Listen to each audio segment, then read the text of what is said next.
Hello everyone, welcome to your online class for third standard. Today we will do our lesson number 5 in English, that is the story of Sinbad the Sailor. So the name of your chapter is the story of Sinbad the Sailor. I will start reading the first paragraph now. The story of Sinbad and his 7 fantastic voyages appears in the huge collection of stories, the Book of 1001 Nights or the Arabian Nights. The story tells us that Sinbad was a famous sailor who lived in Baghdad.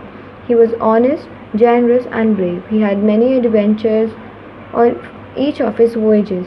He never lost heart and hopes in dangerous situations. He overcame great danger and returned home safely from each of his voyages. Here's the story of his first voyage. Okay, now ये first paragraph में क्या बोला है, this is the story. ये जो story है it is about a sailor. Sailor किसको बोलते हैं? Sea the person who travels by sea. ठीक है, जो समुद्र में ट्रैवल जो करते हैं ना उसको बोलते हैं सेलर. तो ये सेलर का नाम क्या था? Sinbad. And he lived in Baghdad. ठीक है, वो कहाँ का रहने वाला था? He was living in Baghdad. He was a seller. और यहाँ उसकी कुछ fantastic voyages. Now what is voyages? Voyages किसको बोलते हैं? ठीक है, वॉयजेस का मतलब होता है द जर्नी बाय शिप्स और बाय सी. ठीक है, आप जब कोई भी शिप से ट्रैवल करते हैं सी में, ठीक है, that journey is known as voyages. तो यहाँ पे इन दिस स्टोरी वो सिंबाद की एक फेमस जर्नी को हाईलाइट किया हुआ है. Fantastic. Fantastic means amazing, wonderful. ठीक है, उसकी ऐसी सारी अमेजिंग और बहुत अच्छी ऐसी स्टोरीज़ आपको कहाँ पे मिलेगी? There it is all. ऐसी सारी स्टोरीज़ आपको कहाँ देखने मिलेगी? इट इज़ अपियर्ड मतलब एक बुक के अंदर, एक बुक का कलेक्शन है. उसकी सारी स्टोरीज़ का कलेक्शन, उसकी सारी जर्नीज़ का कलेक्शन एक बुक में है. वो बुक का नाम क्या है? 1001 नाइट्स. ठीक है, the name of the books, see there are 2 books. एक है 1001 नाइट्स और दूसरी है द अरेबियन नाइट्स. तो उसकी सारी जर्नी के बारे में अपन को ये दोनों बुक्स, अगर if you are reading the book you will come to know about the whole journey. यानी उसकी ऐसी 7 फैंटास्टिक, उसकी ऐसी 7 अमेजिंग जर्नी है जो ये दोनों बुक में मेंशन किया हुआ है. ओके, नाउ अब यहाँ पे क्या बोलेंगे? He was very kind, honest. Honest means very ईमानदार. And generous. जेनरस किसको बोलते हैं? द पर्सन, समवन और a person of giving nature. ठीक है, जो ज़्यादा ये नहीं करता है किसी को कुछ भी देने में. अनसेल्फिश पर्सन, लाइक जो खुद के बारे में नहीं सोचते, दूसरे के बारे में सोचते, दूसरों को कुछ भी दे देते. वेरी ओपन हैंडेड पर्सन, उसको बोलते हैं generous. And brave. Brave means very Bahadur. Okay, now अब यहाँ पे क्या बोला? He had many adventures. उसकी जितनी भी जर्नी थी वो सारी जर्नीज़ में काफ़ी एडवेंचर था. ना what is adventure? Adventure means something very exciting और समथिंग वेरी डेयरिंग एक्सपीरियंस. कोई भी अनोखा, एकदम थ्रिलिंग वाला हाँ, कोई भी थ्रिलिंग वाला experience is known as adventure. Now okay, now in all of his adventures, in all of his journeys, उसने कभी भी अपना, he never lost heart and hope.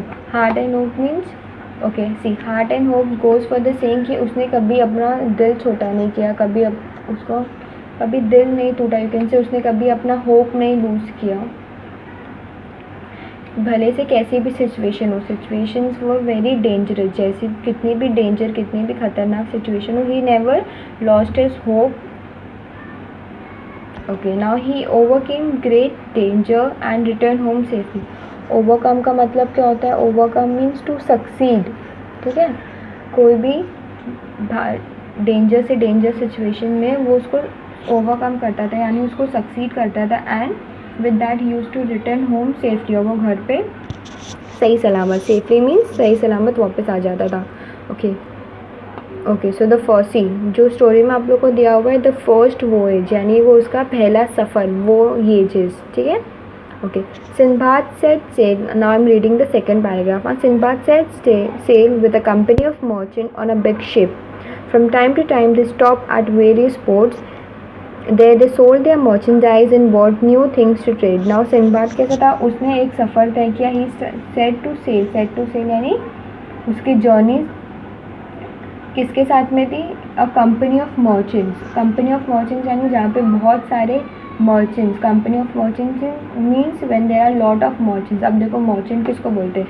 A merchant is a person who sells या फिर who trades with commodities of another person, ठीक है। अब यहाँ पे देखो मर्चेंट यानी वो सेलर होता है, लेकिन उन लोग जो सामान बेचते हैं, जो कमोडिटीज़ बेचते हैं, वो उनकी खुद की बनाई हुई नहीं रहती, वो कहीं और से ख़रीद के लाते हैं and then they sell that, okay. तो मर्चेंट का मतलब ये होता है। तो ऐसे बहुत सारे मर्चेंट अपना अपना सामान बेचने के लिए दूसरी कंट्री में, दूसरे पोर्ट, दूसरी जगह पे, दूसरे लैंड पे जा रहे थे। और उन लोग कैसे जाते थे, वो गोइंग बाय शिप।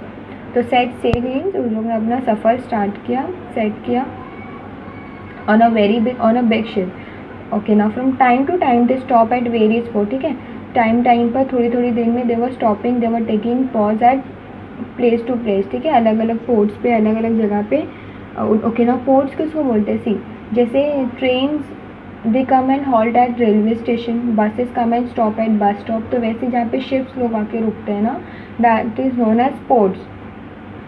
लोग ऐसे अलग अलग पोर्ट थोड़े थोड़े दूर पे कोई कोई पोर्ट्स पे रुकने लगे और वहाँ पे they went out and sold there merchandise. अब मर्चेंटाइज किसको बोलते हैं, देखो जो मर्चेंट है ये तो इंसान है, और मर्चेंटाइज का उन लोग जो सामान बेचने के लिए लाते हैं ना, that is known as merchandise. उन लोग वहाँ पे अपना जो सामान लाते थे उसको बेचते थे, और अगर वो वाली जगह से उन लोग को कुछ भी अच्छा लगा तो लोग वहाँ से वो खरीद लेते थे। They were buying and selling, okay. Now see, one day when the ship was sailing smoothly across the sea, they spotted a small island at a distance, okay. Now what happened, one day जब उन लोग का ship ऐसी smoothly, ठीक है, very smoothly, very एकदम आराम से जब उन लोग की शिप सेल कर रही थी समुंदर में, तो दे स्पॉटेड मीन्स उन लोग को एक आइलैंड दिखा। ना what is island, see island is a part of land, a small land which you see in the middle of a sea और नियर बाय सी, ठीक है। आइलैंड आप सबको पता है आइलैंड का होता है, एक छोटा सा हिस्सा होता है जो आपको समुद्र के बीचों बीच में या समुद्र के आसपास दिखाई देगा। तो they saw a small island, उन लोग को काफ़ी दूर से, at the distance they saw a small island. They had not seen land for many days and felt both surprise and happy to see the island. The sail sailed close to the island. The captain of the ship allowed them to go there for a picnic. Now अब कैसे लोग काफ़ी, जब लोग यहीं पे ship पे जब ट्रैवल करते हैं, जब निकलते हैं सामान बेचने के लिए, तो not every day they don't come and they don't come across the islands उन लोग को रोज़ रोज़ नहीं मिलता, ओके। तो काफ़ी दिनों से उन लोग को कोई आइलैंड नहीं दिखा था, काफ़ी टाइम से उन लोग ने कोई लैंड नहीं देखा था। तो उन लोग ने क्या डिसाइड किया, डिसाइड करने से पहले दे वर वेरी सरप्राइज, उन लोग काफ़ी सरप्राइज थे, and they were even excited, they were happy and surprise at the same time to see the island. तो उन लोग का जो शिप का जो कैप्टन था, क्या उसने सबको क्या बोला कि they can go and have a picnic मतलब they can go there and have rest, और अपना जो भी काम है थोड़ी देर वहाँ पे आराम कर सकते, खा सकते, पी सकते, they can go and rest there too, ठीक है, इन्जॉय कर सकते हैं अपना थोड़ा सा। Everyone was excited on the island. They strolled around, sprang and danced. Some people began to wash clothes. Some lit fires to cook meals. Now, अब वहाँ पे सारे के सारे कैसे थे, they were very excited, they were very happy. तो उन लोग ने आइलैंड पे गए एंड दे स्ट्रोल का मतलब होता है इधर से उधर चलना, घूमना, एकदम धीरे ऐसे बिना टेंशन के एकदम फ्रीली यहाँ से वहाँ चलना, बिना एकदम आराम से चलना, that is known as stroll. They sang and dance, लोग यहाँ से वहाँ एकदम धीरे धीरे आराम से टहलने लगे। फिर कुछ लोग ने क्या किया, दे वॉश दिया क्लोथ्स, उन लोग ने अपने अपने कपड़े धोए। और किसी ने क्या किया, दे लिट फायर्स, यानी उन लोग ने आग जलाई। और क्यों जलाई, फॉर कुकिंग मील्स, खाना बनाने के लिए, okay. Now see the third paragraph. Soon a breeze sprang, the fires began to blaze, suddenly the land began to shake and move. With a shock, the picnic party realized that the island was not an island at all. They were on the back of a huge sea monster and it had started moving.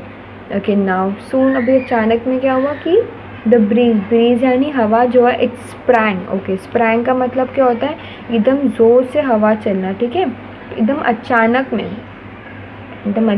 में when there is a blow, that is known as sprang.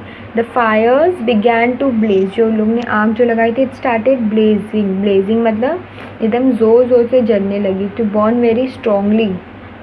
Suddenly the land began to shake and move, फिर अचानक, suddenly मतलब अचानक में जो land था जहाँ पे उन लोग रेस्ट कर रहे थे, खाना वाना बना रहे थे, नाच रहे थे, गा रहे थे, इट स्टार्टेड टू शेक, वो क्या करने लगी, हिलने लगी।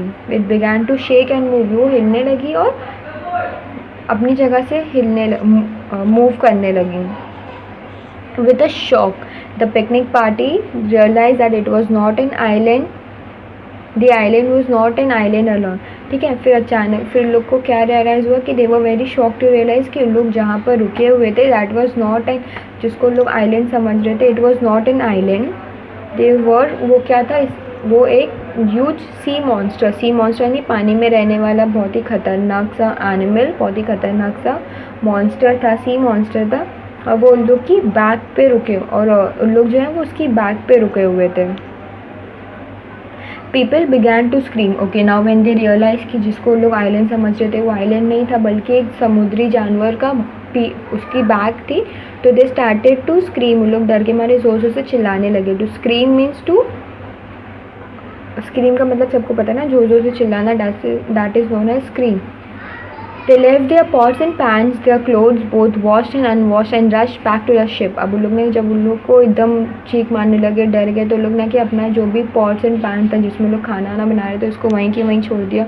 उन लोग के जो क्लोथ थे जो वॉश किए हुए थे एंड सम वर अनवॉश, जो धुले हुए नहीं धुले हुए सारे कपड़े बर्तन उन लोग ने वहीं छोड़ दिए. And they ran back towards the ship. वो लोग अपनी शिप की तरफ भागने लगे.